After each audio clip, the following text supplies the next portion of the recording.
बिस्मिल्लाहिर्रहमानिर्रहीम। मैं हूं आपका host Majid Ali my YouTube channel के साथ।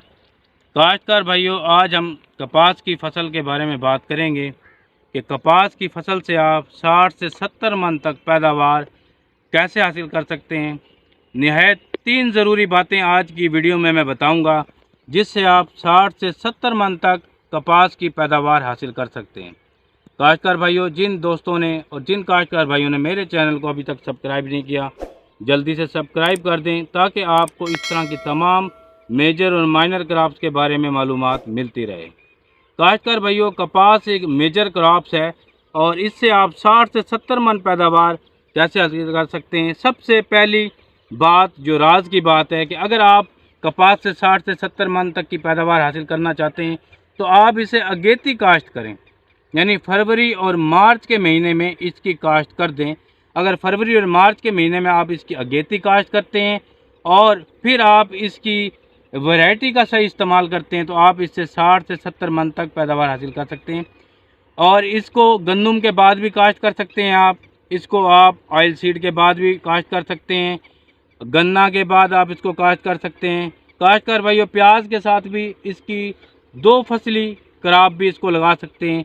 खरबूजा के साथ भी कपास को काश्त किया जा सकता है। तो अगेती कोशिश करेंगे, इसको अगेती काश्त करें। फरवरी और मार्च के महीने में इसको काश्त कर लें। अगर आप फरवरी और मार्च के महीने में इसको काश्त कर लेते हैं तो आप इससे 60 से 70 मन तक पैदावार हासिल कर सकते हैं। पहली राज की बात तो ये।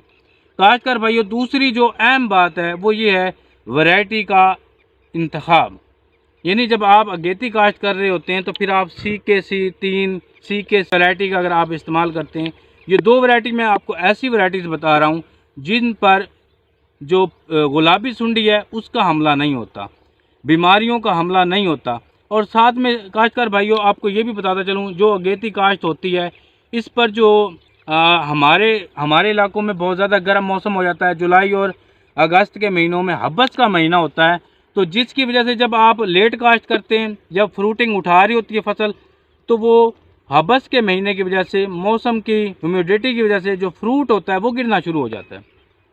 अगेती काश्त करने का फ़ायदा ये होता है कि आपकी जो फ्रूटिंग पोजीशन है वो हब्बस के महीनों से पहले उठा लेती है।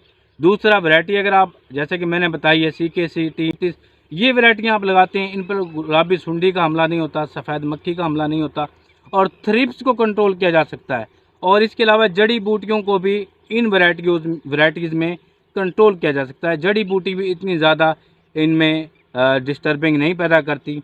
और तीसरी काश्तकार भाइयों, जिससे आप 60 से 70 मन कपास हासिल कर सकते हैं, तीसरी राज की बात यह है कि आपने ऐसी स्प्रे का इस्तेमाल करना है जो कि कीड़ों का ख़ात्मा करे।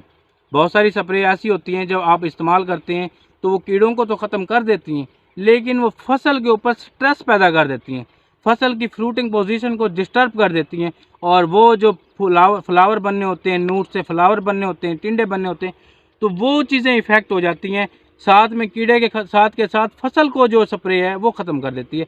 आपने देखा हो तो मिसाल के तौर पे आपकी फसल पर थ्रिप्स लग गया है, थ्रिप्स कीड़ा लग गया है, तो आपने ऐसा अच्छा जहर इस्तेमाल करना है, जैसे कि साजेंटा कंपनी का सोल्विगो जहर है।